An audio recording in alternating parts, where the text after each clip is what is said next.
Lui, voici son pays. Il est arrivé suite à un coup. Le maître a applaudi. Lui, voici son pays. Il est arrivé aussi suite à un coup. Le maître a applaudi.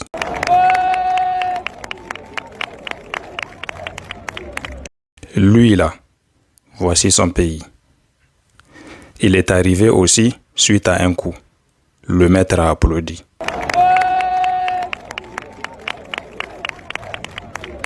Lui, voici son pays.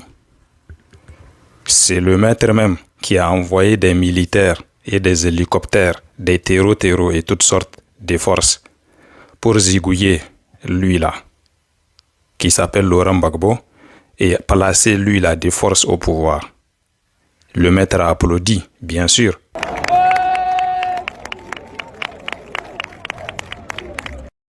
Parce que c'est le maître qui l'a aidé à être là.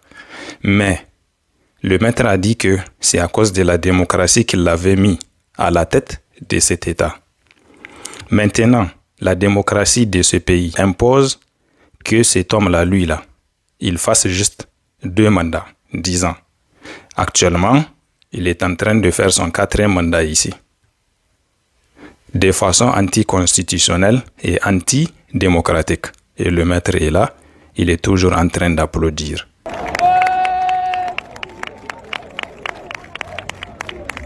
Lui là, il va avoir bientôt 100 ans.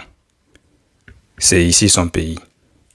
Il est en train de faire son 8e mandat. On ne sait même plus s'il est en vie ou pas. Il est là. Peut-être qu'il a été zombifié ou momifié. Dans son pays, on peut faire 5 ans sans le voir, c'est-à-dire durant tout son mandat. On peut ne jamais le voir ni à la télé, ni sur les réseaux, ni dans les réunions, nulle part. Mais il est en train de diriger. Et le maître est là, il est toujours en train d'applaudir.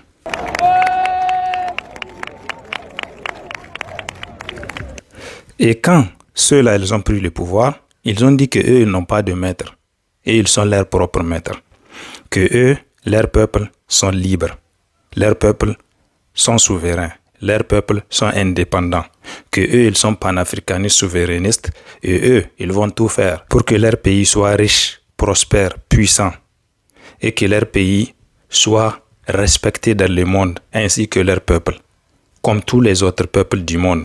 Mais le maître, lui, il n'aime pas ça. Le maître, lui, il veut toujours avoir des clavesses qu'il va diriger. Le maître, lui, il veut